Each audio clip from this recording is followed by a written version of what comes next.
ఈరోజు సుఖీభవలో చర్మం మెచ్చే ఆహారం ఇదే. గుడ్డు తింటే కొలెస్ట్రాల్ పెరుగుతుందా? బేరియాట్రిక్ సర్జరీతో షుగర్ జబ్బు మాయం. హెర్నియా సర్జరీనే మార్గమా? ఇంకా హెల్త్ టిప్. చర్మం మన శరీరానికి రక్షణ కవచం మాత్రమే కాదు, మన ఆరోగ్యానికి చిరునామా కూడా. చర్మం బాగుంటేనే మన ఆరోగ్యం కూడా బాగుంటుంది. డాక్టర్ దగ్గరకు వెళ్ళినప్పుడు కళ్ళు గోళ్లతో పాటు చర్మాన్ని నిశితంగా పరిశీలించడం వెనుక కారణం ఇదే. అందుకే చర్మాన్ని ఆరోగ్యంగా ఉంచుకునేందుకు మనం అన్ని విధాలా జాగ్రత్తలు తీసుకోవాలి. ముఖ్యంగా రోజువారీ ఆహారంలో కొన్ని రకాల ఆహారాలను ఎక్కువగా తీసుకోవటం వల్ల చర్మం మంచి ఆరోగ్యంతో ఉంటుందని చెబుతారు పోషకాహార నిపుణులు. చర్మాన్ని ఆరోగ్యంగా ఉంచే ఆహారాల గురించి ఇప్పుడు తెలుసుకుందాం.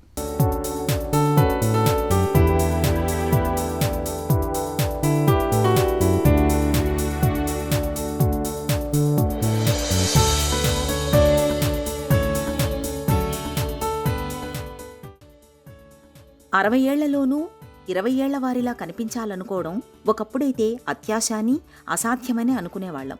ప్లాస్టిక్ సర్జరీలు, బ్యూటీ థెరపీలు అందుబాటులోకి వచ్చాక అసాధ్యమనే మాటకు అర్థం మారిపోయింది. కాస్త ఖర్చు పెట్టుకుంటే చాలు 60-70 ఏళ్ల దాకా చర్మాన్ని నవయవ్వనంతో ఉంచుకునే రోజులు వచ్చేశాయి.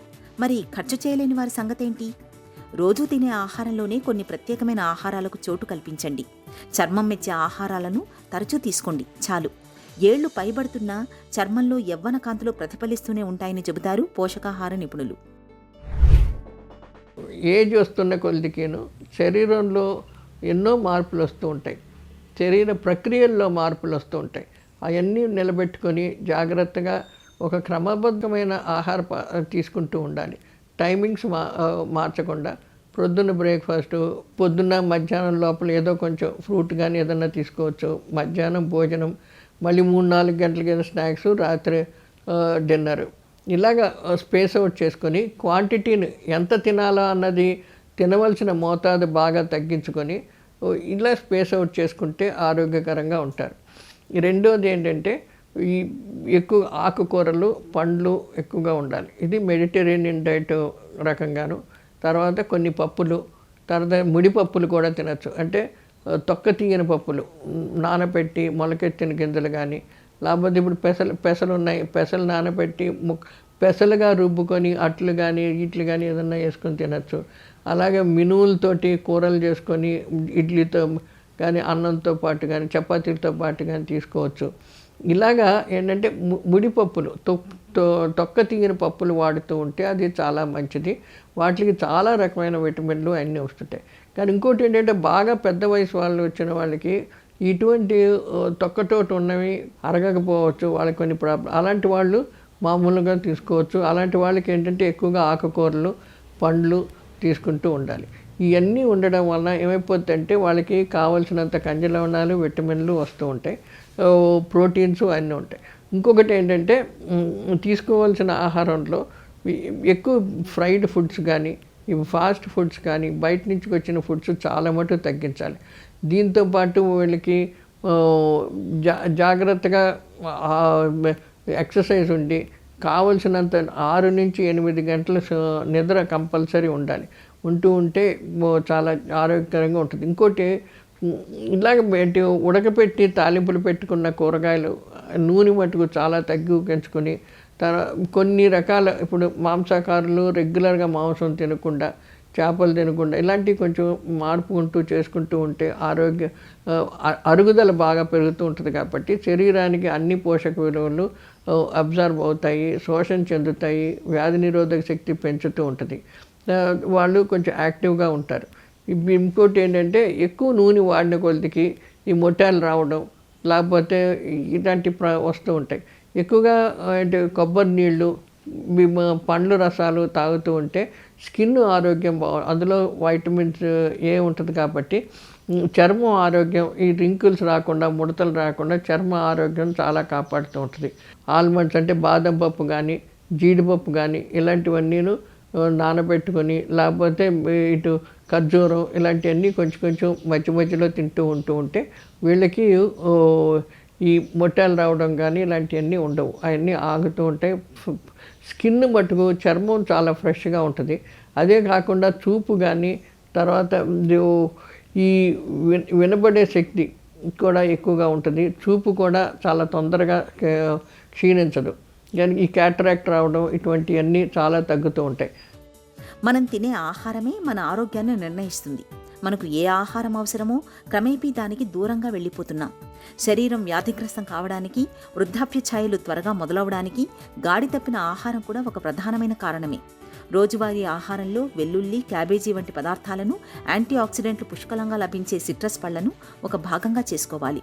కీలకమైన విటమిన్ ఏ, సి, ఈ వంటి వాటితో పాటు మనకు అత్యవసరమైన జింక్, సెలీనియం వంటి ఖనిజ లవణాలతో కూడిన వీటిని మన ఆరోగ్యం పాలిట అమృత గుళికలుగా చెప్పుకోవచ్చు. ఇవి ఎక్కువగా సిట్రస్ పండ్లలో లభిస్తాయి. నిమ్మ, దానిమ్మ, బత్తాయి, నారింజ వంటి నిమ్మజాతి పండ్లను తరచూ తీసుకుంటూ ఉంటే చర్మం చక్కటి ఆరోగ్యంతో నిత్య నూతనంగా ఉంటుంది. చర్మంపై వృద్ధాప్య ఛాయలు కూడా అంత త్వరగా మొదలవ్వవు. యాంటీ ఏజింగ్ డయట్ అంటే కొంత వయసు వస్తున్న కొద్దికిను ఇటువంటి ఆహార పదార్థాలు ఎక్కువగా తీసుకొని తినే మోతాదు తగ్గించుకొని కొంచెం కొంచెం తింటూ ఉంటే ఆ ఒంటికి శోషణ చెంది వ్యాధి నిరోధక శక్తి పెందుతూ ఉంటుంది. తర్వాత ఏ రకమైన బయట వచ్చే ఏ జబ్బులు వచ్చినా వీళ్ళకేమో అంటుకోకుండా జాగ్రత్తగా ఉంటారు. ఈ వ్యాధి నిరోధక శక్తి ఏదైతే ఉందో అది ఒక్కరోజు రాత్రి ట్యాబ్లెట్లు వేసుకొని గబగబా వాళ్ళు తినేద్దామంటే వచ్చేది కాదు. అది క్రమబద్ధకంగా ఓవర్ పీరియడ్ ఆఫ్ టైం, అంటే ఒక చిన్న వయసు నుంచి జాగ్రత్తగా మనం ఆహారాన్ని పెంచుకొని ఎన్నో సంవత్సరాలు అలా తింటూ ఉంటే మన శరీరం గట్టిపడుతూ ఉంటుంది. అలాంటప్పుడు మనకి ఏ రకమైన జబ్బులు రానివ్వకుండా, అదే రకంగా మనకి స్థూలకాయం పెరగకుండా, స్కిన్ బాగా ఆరోగ్యకంగా ఉండి అనేక రకాల గుండె జబ్బులు కానీ ఈ డయాబెటీస్ అంటే ఇటువంటివన్నీ రానివ్వకుండా ఆపుతూ ఉంటాయి. అంటే ఇప్పుడు మనం తినే దాంట్లో మన పండ్లు అవన్నీ తింటూ యాంటీ ఆక్సిడెంట్స్ ఉంటాయి కాబట్టి అవేమో ఈ ఫ్రీ రాడికల్స్ని చంపేస్తుంది. అందుకని ఆరోగ్యకరంగా ఉంటారు. చాలా తొందరగా ఏజ్డ్ అపియరెన్స్ రాకుండా ఉంటుంది అన్నమాట. ఇలాగ జాగ్రత్తగాను పెట్టుకుంటూ ఒక నిబంధన ఏంటంటే ఒక పళ్ళెం పెట్టుకున్నారనుకోండి, సగం పళ్ళెంలో ఆకుకూరలు, పండ్లు, ఇతర కూరగాయలు అవన్నీ ఉండాలి. మిగతా సగంలో ఏంటంటే మాంసకృతులు ఎక్కువ ఉన్నాయి, పప్పులు, కొంచెం గింజ ధాన్యాలు అటువంటివి తింటూ ఉండాలి. ఇంకొక దాంట్లో ఏంటంటే ఎక్కువగా పాలు, పెరుగు అటువంటి మాంసకృతులు ఎక్కువ ఉన్నాయి. ఒక దాంట్లో ఇంధనం ఎక్కువ ఉన్నాయి, అంటే కొంచెం నూనె, తర్వాత ఈ గింజ ధాన్యాలు అంటే బియ్యము అటువంటివన్నీ ఒక దాంట్లో ఉండాలి. అంటే ఏంటి, ఒక ప్లేట్లో సగం ప్లేట్ అంతా ఆకుకూరలు, కూరగాయలు, పండ్లే ఉండాలి. మిగతా సగంలోనూ మనం తినే మాంసకృతులు ఉండే ఆహార పదార్థాలు, నూనె పదార్థాలు అటువంటివన్నీ ఉండాలి. ఇది ఆలోచించుకొని ఈ ప్రకారంగా తింటూ ఉంటే క్రమబద్ధమైన బ్యాలెన్స్డ్ డైట్ ఉంటుంది కాబట్టి వాళ్ళు చాలా ఆరోగ్యకరంగా ఉంటారు. తొందరగా పెద్ద వయసు అనిపించుకోకుండా, స్కిన్ చేంజెస్ రానివ్వకుండా ఉంటూ ఉంటుంది. ఇది చాలా జాగ్రత్తగా కాపాడుకోవాలి. ఇంకోటి, వ్యాధి నిరోధక శక్తిని ఎప్పుడైతే మనం పెంచుకుంటూ ఉన్నామో శరీరంలో చాలా మార్పులు కూడా చాలా తక్కువగా వస్తాయి, చాలా ఎక్కువ కాలం పడుతూ ఉంటుంది. ఇలాంటి దీర్ఘకాలీన జబ్బులు అంటే డయాబెటీస్, హార్ట్ ప్రాబ్లమ్స్ అటువంటివి కూడా రానివ్వకుండా ఆపుతూ ఉంటుంది. కాబట్టి మనం చిన్న వయసు నుంచే మనకి ఒక రకమైన క్రమబద్ధకం అలవాటు చేసుకుంటూ ఉంటే ఆటోమేటిక్గా మనం చాలా ఎంత ఏజ్ వచ్చినా ఆరోగ్యకరంగా ఉంటామండి. విటమిన్ ఈ, దీన్ని యాంటీ ఏజింగ్ విటమిన్గా చెప్పుకోవచ్చు. ఈ విటమిన్ చర్మాన్ని నిత్య నూతనంగా ఉంచుతుంది. ఒంట్లో మంచి కొలెస్ట్రాల్ శాతాన్ని కూడా పెంచుతుంది. సన్ఫ్లవర్, ఆలివ్ వంటి గింజ ధాన్యాల్లో విటమిన్ ఈ సమృద్ధిగా లభిస్తుంది. యవ్వన శోభ మరికొంతకాలం కొనసాగడానికి ఆహారంలో ఈ పదార్థాలను ఒక భాగంగా చేసుకోవాలి. క్యాబేజీ, వెల్లుల్లి, కాలీఫ్లవర్, అల్లం, సోయా వంటి పదార్థాలకు వృద్ధాప్య ఛాయలను నివారించే గుణం ఉన్నట్లు చాలా పరిశోధనలు చెప్తున్నాయి. అలాగే రోజు మొత్తంలో నీటిని బాగా ఎక్కువగా తాగడాన్ని అలవాటు చేసుకోవాలి. నీటి శాతం ఎక్కువగా ఉండే పుచ్చకాయ వంటి పళ్లను తరచూ తీసుకోవాలి. ఈ జాగ్రత్తలు చర్మాన్ని నిత్యనూతనంగా, యవ్వనంగా ఉంచుతాయి. హెల్త్ న్యూస్ మీకోసం.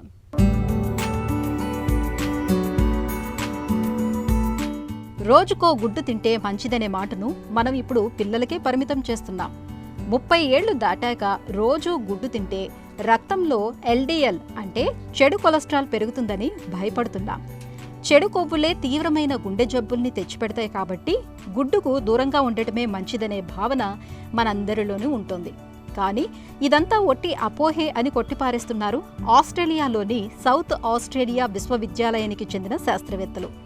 గుడ్లు చెడు కొలెస్ట్రాల్ని పెంచవు సరికదా, వాటిని బాగా తగ్గిస్తాయని వారు చెబుతున్నారు. ఎల్డిఎల్ అనే చెడు కొలెస్ట్రాల్ పెరుగుదలకు ప్రధానంగా సాచురేటెడ్ ఫ్యాట్స్ అంటే సంతృప్త కొవ్వులే కారణమని పరిశోధకులు పేర్కొంటున్నారు. బాగా ఉప్పు దట్టించి ఆపై వేయించి తినే మాంసాహారాల వల్ల, నూనెల వల్ల ఏర్పడే కొవ్వులే సాచురేటెడ్ ఫ్యాట్స్. ఎల్డిఎల్ కొలెస్ట్రాల్ పెరగటానికి కారణమేంటి? గుడ్డ సాచురేటెడ్ కొవ్వులా అనే విషయంపై ఇటీవల పరిశోధకులు విస్తృతంగా పరిశోధన చేశారు. ఈ తరహా పరిశోధన ప్రపంచంలో ఇదే తొలిసారట. పరిశోధనలో భాగంగా కొవ్వు శాతం అధికంగా ఉన్న వ్యక్తులకు రోజుకు 2 గుడ్లు తినమని చెప్పారు. వాళ్ళ ఆహారంలో సాచురేటెడ్ కొవ్వులు ఉన్న ఆహారాన్ని తక్కువగా ఉండేలా చూశారు. అలా తీసుకున్న వాళ్ళందరిలోనూ చెడు కొలెస్ట్రాల్ స్థాయిలు గణనీయంగా తగ్గినట్లు పరిశోధకులు గుర్తించారు.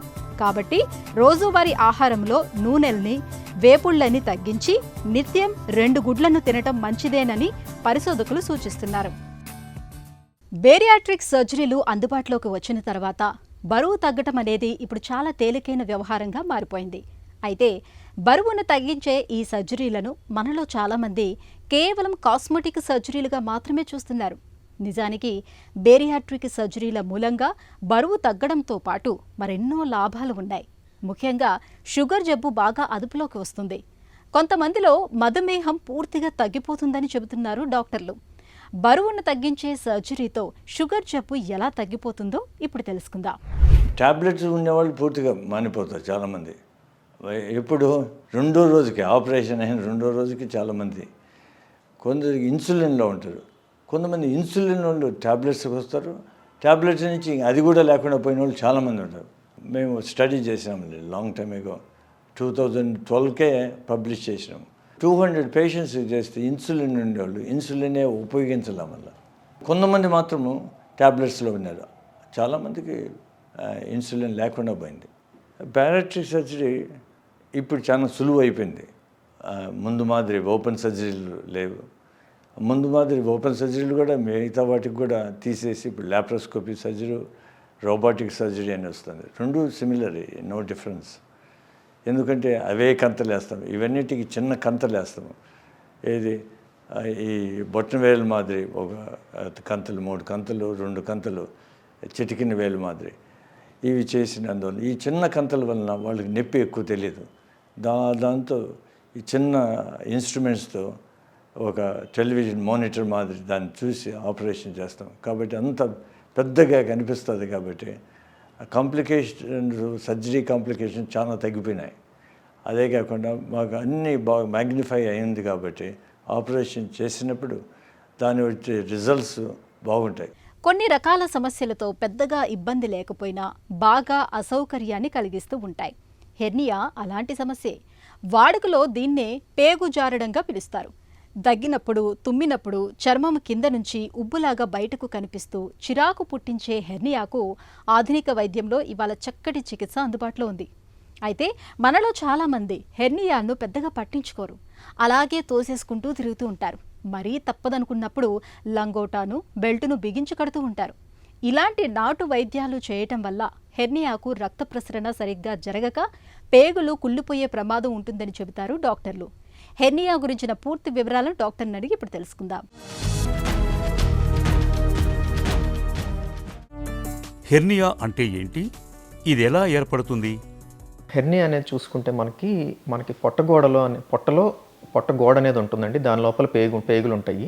పొట్టగోడలో రకరకాల లేయర్స్ ఉంటాయండి. స్కిన్ కింద ఫ్యాట్ కింద ఫేషియా, మజిల్స్, దాని లోపల పెరిటోనియం అనేది, వాటన్నిటి లోపల మన పేగులు, అవయవాలు, లివరు, స్ప్లీన్ ఇట్లాంటివన్నీ ఉంటాయి.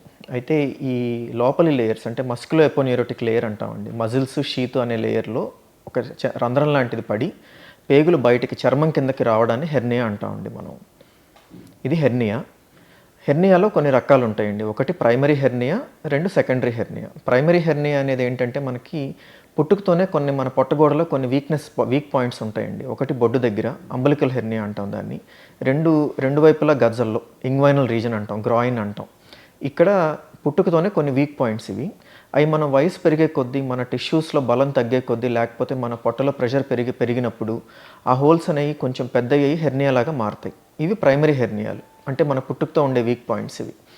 సెకండరీ హెర్నియాలు అనేది ఇదివరకు ఆపరేషన్ జరిగిన చోట, అంటే ఇప్పుడు ఆడవాళ్ళకి ఫ్యామిలీ ప్లానింగ్ కానీ, పిల్లలు పుట్టడానికి చేసే ఆపరేషన్ కానీ, లేకపోతే వేరే 24 గంటల పేగుకు సంబంధించిన ఆపరేషన్ కానీ, లేకపోతే పొట్ట మీద ఏ ఆపరేషన్ అయినా సరే 100లో 70 మందికి, సుమారుగా 30 మందికి ఈ లోపల కుట్లనే సరిగ్గా మానక డిఫెక్ట్ ఏర్పడి పేగులు బయటికి రావడం, అంటే హెర్నియా రావడం అనేది జరుగుతుంది. ఇది సెకండరీ హెర్నియా అండి.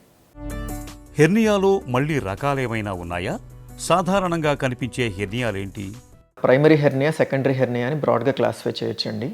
ప్రైమరీ హెర్నియాస్ అంటే మనకి పుట్టుకతో వచ్చే వీక్ పాయింట్స్ అనుకున్నాం కదండి, వాటిని చూస్తే ఇంగ్వైనల్ హెర్నియాస్ అనేవి ఉంటాయి. అంటే అవి గజ్జల్లో వీక్ పాయింట్స్ అనమాట. ఇంగ్వైనల్ హెర్నియా, అదే గ్రాయిన్లో ఫెమరల్ హెర్నియా అనేది రావచ్చు, బొడ్డు దగ్గర అంబలికల్ హెర్నియా అనేది రావచ్చు, ఇది బ్యాక్ పార్ట్లో లంబార్ హెర్నియాలు అనేవి కూడా రావచ్చండి. ఇవి ప్రైమరీ హెర్నియాలో రకాలు. సెకండరీ హెర్నియాస్ అంటే మనం ఇదివరకు ఆపరేషన్ చేసిన చోట వచ్చే హెర్నియాల్ని, వీటిని ఇన్సిషనల్ హెర్నియాస్ అంటామండి. ఇవి హెర్నియాలో రకాలండి. హెర్నియా ఎందుకు వస్తుంది? హెర్నియా వచ్చే అవకాశాలు ఎవరికి ఎక్కువ? హెర్నియా అనేది ఏ వయసులో అయినా రావచ్చండి. రిస్క్ ఫ్యాక్టర్స్ వచ్చేసి మనకి అప్పుడే పుట్టిన పిల్లల్లో చూస్తే మనకున్న వీక్ పాయింట్స్ అనేవి కొంతమందిలో పెద్దగా ఉంటాయండి, వాళ్ళలో హెర్నియాలు రావచ్చు. రెండో రిస్క్ ఫ్యాక్టర్ వచ్చేసి మనకి పొట్టలో ప్రెషర్ పెరగడం. అంటే ఇప్పుడు ఆడవాళ్ళలో ప్రెగ్నెన్సీ వచ్చినప్పుడు ఈ బొడ్డు దగ్గర ఉండే వీక్నెస్ పెరిగి హెర్నియా, అంబలికల్ హెర్నియా అనేది రావడం చాలా కామన్గా చూస్తాం. అట్లాగే ఇతర కారణాలు, అంటే మలబద్ధకం, మోషన్ ఫ్రీగా అవ్వని వాళ్ళలో ఎక్కువసార్లు ముక్కాల్సి వచ్చినా, యూరిన్ ఫ్రీగా రాక ఎక్కువసార్లు బాగా ముక్కాల్సి వచ్చినా యూరినేషన్ కోసం, లేదా స్థూలకాయం అంటే ఒబిసిటీ వల్ల పొట్ట బాగా ఎక్కువ ఉండి పొట్టలో ప్రెషర్ ఎక్కువగా ఉండే వాళ్ళలో, అంటే ఇట్లా పొట్టలో ప్రెషర్ పెరగడం అనేది ఒక రిస్క్ ఫ్యాక్టర్ అండి హెర్నియా రావడానికి. హెవీ వర్క్ చేసేవాళ్ళు, అంటే రోజువారీ పనులు చేసుకునేవాళ్ళు, బరువులు బాగా ఎత్తే వాళ్ళలో కూడా పొట్టలో ప్రెషర్ ఎక్కువగా ఉంటుంది కాబట్టి ఆ హెర్నియా వచ్చే అవకాశాలు ఎక్కువగా ఉంటాయండి. హెర్నియా తాలూకు లక్షణాలు ఎలా ఉంటాయి? హెర్నియా అనేది ఎట్లా గుర్తించాలంటే, మనం మామూలుగా పొట్టగోడలో ఒక వాపు కనిపిస్తుందండి. ఆ వాపు రావడం అనేది ఫస్ట్ లక్షణం. అంటే అది ఎక్కడైనా కావచ్చు, ఇదివరకు ఆపరేషన్ చేసిన చోట కావచ్చు, గ్రాయిన్స్లో కావచ్చు, బొడ్డు దగ్గర కావచ్చు. ఈ వాపు అనేది యూజువల్గా ఎట్లా ఉంటుందంటే, మనం నిద్రపోయి లేచినప్పుడు ఏమీ ఉండదు, మనం రోజువారీ పనులు చేసుకున్నప్పుడు నెమ్మదిగా మొదలవుతుంది, దగ్గినప్పుడు ఎక్కువ అవుతుంది, నుంచున్నప్పుడు ఎక్కువ అవుతుంది, మళ్ళీ పడుకున్నప్పుడు లోపలికి వెళ్ళిపోతుంది. ఇది టిపికల్ హెర్నియా లక్షణాలండి. ఇది ఎర్లీ స్టేజ్లో మనం ఇట్లా గుర్తించగలిగితే మంచిది. ఆలస్యం చేసే కొద్దీ మనకి ఈ హెర్నియా సైజ్ అనేది పెరగడం, అందులో నొప్పి రావడం మొదలవుతుంది. ఇంకా ఆలస్యం చేస్తే దీనిలో కాంప్లికేషన్స్ అనేవి మొదలవుతాయండి. బాగా వరీసమ్ కాంప్లికేషన్స్ ఏంటంటే, బయటికి వచ్చిన పేగు అనేది ఇరుక్కుపోయి అడ్డం పడిపోతుంది. అంటే మనిషి ఆహారం ఏం తీసుకోలేరు, దీన్ని ఇంటెస్టైనల్ అబ్స్ట్రక్షన్ అంటాం. అది మనిషి ప్రాణాంతో కంపాటబుల్ కాదు, అంటే మనిషి చనిపోతారు దాన్ని వదిలేస్తే. ఇంకా ప్రమాదకరమైన సిచ్యువేషన్, ఆ బయటకు వచ్చిన పేగు అడ్డం పడడమే కాకుండా కుళ్ళిపోతుంది కూడా. దీనిలో మోర్టాలిటీ, అంటే చనిపోయే అవకాశాలు కూడా ఎక్కువ ఉంటాయి. ఇవి హెర్నియా లక్షణాలు. హెర్నియాకు నాటు వైద్యాలు మంచివేనా? ఫలానా పేషెంట్ ఆపరేషన్ తట్టుకోలేరు, అంటే బాగా అడ్వాన్స్డ్ కార్డియాక్ పేషెంట్ ఉన్నారు, లేదా లంగ్స్ బాగా చెడిపోయి ఉన్నాయి, ఆపరేషన్ అసలు తట్టుకోలేరు వీరు అనుకున్నప్పుడు ఇది తప్ప మనకి వేరే ఆప్షన్ లేదు కాబట్టి దాన్ని మేమే అడ్వైస్ చేస్తాం. కానీ ఆపరేషన్కి ఫిట్గా ఉండే వాళ్ళలో మాత్రం ఈ పద్ధతులు పాటించి డిలే చేసుకోవడం అనేది అంత మంచి పద్ధతి కాదండి. దాని కాంప్లికేషన్స్ ఫేస్ చేస్తే బాగా ఇబ్బంది పడతాం మనం. హెర్నియాకు సర్జరీ తప్పనిసరా? మెజారిటీ ఆఫ్ ద హెర్నియాస్కి సర్జరీ అవసరమేనండి, అందులో అనుమానం లేదు. అయితే కొన్ని హెర్నియాస్, అంటే బొడ్డు దగ్గర వచ్చే డిఫెక్ట్స్, మనం మాస్టర్ చెకప్ చేయించుకునే వాళ్ళు చాలామంది బొడ్డు దగ్గర అంబలికస్ దగ్గర చిన్న డిఫెక్ట్ ఉంది, అంటే లెస్ దెన్ 1 సెంటీమీటర్ డిఫెక్ట్ ఉంది, కంటెంట్ ఏమీ లేదు. కంటెంట్ అంటే బయటకు వచ్చే కంటెంట్ ఏమీ లేదు, జస్ట్ ఓన్లీ డిఫెక్ట్ మాత్రమే ఉంది. ఇట్లాంటి వాళ్ళకి మాత్రం అబ్జర్వేషన్ చెప్తామండి, 6 మంత్స్కి ఒకసారి డాక్టర్ చూపించుకోమని చెప్తాం. అదర్వైజ్ మిగతా హెర్నియాలన్నిటికీ ఆపరేషన్ చేయడమే మంచిదండి. లాప్రోస్కోపిక్ హెర్నియా రిపేర్తో ఉన్న ప్రయోజనాలేంటి? కన్వెన్షనల్ సర్జరీతో కంపేర్ చేస్తే మినిమల్ యాక్సెస్ సర్జరీస్తో అడ్వాంటేజెస్ చూస్తే, ఆపరేషన్ తర్వాత నొప్పి అనేది తక్కువ ఉంటుంది, తొందరగా హాస్పిటల్ నుంచి ఇంటికి వెళ్ళే అవకాశాలు ఉంటాయి. ఇంటికి వెళ్ళిన తర్వాత కూడా రికవరీ, అంటే తన పనులు తను చేసుకునే పద్ధతి టైం కానీ, లేకపోతే పనిని రెజ్యూమ్ చేసుకుని అంటే వర్క్కి వెళ్ళే టైం కానీ తగ్గిపోతుంది బాగా మినిమల్ యాక్సెస్ సర్జరీస్తో. సో రికవరీ స్టాండ్ పాయింట్లో డెఫినెట్గా మినిమల్ యాక్సెస్ సర్జరీస్కి అడ్వాంటేజ్ ఉంది. అదొక్కటే కాదు, మినిమల్ యాక్సెస్ సర్జరీస్తో ఆపరేషన్లో కాంప్లికేషన్స్ కూడా తగ్గుతాయండి. హెర్నియాకు సర్జరీ తర్వాత ఎలాంటి జాగ్రత్తలు తీసుకోవాలి? హెర్నియా సర్జరీ ఎస్పెషల్లీ లాప్రోస్కోపిక్ కానీ రోబోటిక్ కానీ అయితే డిశ్చార్జ్ అనేది వితిన్ 2-3 డేస్ ఉంటుందండి, అన్లెస్ పేషెంట్ రికవరీలో ప్రాబ్లమ్స్ ఉంటే తప్ప. ఇంటికి వెళ్ళిన తర్వాత తన పనులు తను చేసుకోవడం కానీ, లేకపోతే వర్క్కి వెళ్ళడం, అంటే ఒక టీచర్ కానీ లేకపోతే సాఫ్ట్వేర్ ఇంజనీర్ కానీ కూర్చుని చేసుకునే పనులు అయితే 2 వీక్స్లో 90% ఆఫ్ ద పీపుల్ రెడీగా ఉంటారండి, ఫిట్గా ఉంటారు వర్క్కి వెళ్ళిపోవడానికి. మిగతా వాళ్ళందరూ అంటే మిగతా ఒక 10% మాత్రం కొంచెం డిలేడ్ రికవరీ ఎక్స్పెక్ట్ చేస్తాం. ఒక 1 మంత్ లోపు రెడీ అయిపోతారు. అయితే ఆపరేషన్ తర్వాత బరువైన పనులు అంటే హెవీ వెయిట్స్ ఎత్తాల్సిన అవసరం కానీ అట్లాంటి ఉండేవాళ్ళు మాత్రం 3 మంత్స్ దాకా పనికి వెళ్ళొద్దని చెప్తామండి. సర్జరీ తర్వాత హెర్నియా మళ్లీ తలెత్తే అవకాశం ఉంటుందా? డిఫెక్ట్ సైజ్ పెరిగే కొద్దీ రికరెన్స్ రిస్క్ అనేది పెరుగుతూ ఉంటుందండి. అయితే ఈ రికరెన్స్ రిస్క్ని తగ్గించుకోవడానికి డాక్టర్గా మేము చేయగలిగే జాగ్రత్తలు కొన్ని ఉంటాయండి. పెద్ద డిసెక్షన్ చేయడం, ఎక్కువ సైజ్ మెష్ పెట్టడం, అంటే పెద్ద సైజ్ మెష్ పెడితే మనకి హెర్నియా మళ్ళీ తిరిగి వచ్చే అవకాశాలు బాగా తగ్గుతాయండి. సో ఆ విధంగా డాక్టర్లుగా మేము జాగ్రత్తలు తీసుకోవచ్చు. పేషెంట్ వైపు నుంచి ఏం జాగ్రత్తలు తీసుకోవాలనేది కూడా చెప్పి పంపిస్తామండి. ఆపరేషన్ తర్వాత ఒక 3 నెలల పాటు 5 కేజీలు దాటిన బరువులేవి ఎత్తొద్దు. పొట్ట మీద స్ట్రెయిన్ పడే పనులు చేయకుండా ఉండడానికి ట్రై చేయండి. అబ్డామినల్ బైండర్ని ఒక బెల్ట్ రాసిస్తామండి. ఆ బెల్ట్ పెట్టుకోమని చెప్తాం కనీసం ఒక 6 నెలల పాటు. ఇట్లా డాక్టర్ వైపు నుంచి కొన్ని జాగ్రత్తలు తీసుకోవచ్చు మనం రికరెన్స్ రాకుండా. పేషెంట్ వైపు నుంచి తీసుకోవాల్సిన జాగ్రత్తలు కూడా కొన్ని చెప్తామండి. ఇవన్నీ పాటిస్తే మనం రికరెన్స్ బాగా తక్కువ ఉండేట్టుగా చూసుకోవచ్చు మనం. హెర్నియా విషయంలో ఎలాంటి అవగాహన అవసరం? పొట్టగోడలో వాపు వస్తుంటే మనకి ముందుకు డాక్టర్కి చూపించుకోవడం మంచిదండి.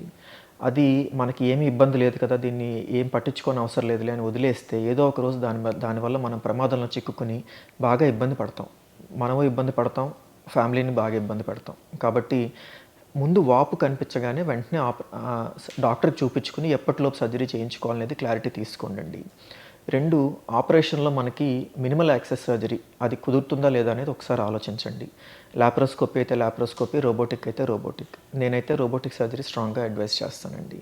ఎందుకంటే మనం ఓపెన్ సర్జరీ ధీటుగా రోబోటిక్ సర్జరీలో కూడా అంత ప్రొసీజర్ చేయగలుగుతున్నాం మనం వితౌట్ మచ్ కాంప్లికేషన్స్. హెర్నియాతో తక్షణం మనకు పెద్దగా ప్రమాదం ఏమీ లేకపోవచ్చు. కానీ కాలం గడిచే కొద్దీ హెర్నియాల మూలంగా మనకు సమస్యలు పెరగొచ్చు.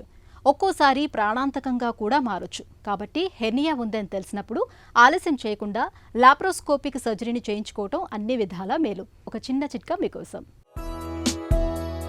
చర్మంపై బొల్లి మచ్చలు కనిపిస్తున్నప్పుడు ఎర్ర చందనము చెక్కని మెత్తగా దంచి ఆపై కషాయంగా కాచి నీరంతా మరిగించగా మిగిలిన కషాయాన్ని నిత్యం మచ్చలపై రాస్తూ ఉండండి. బొల్లి మచ్చలు క్రమేపీ తగ్గిపోతాయి.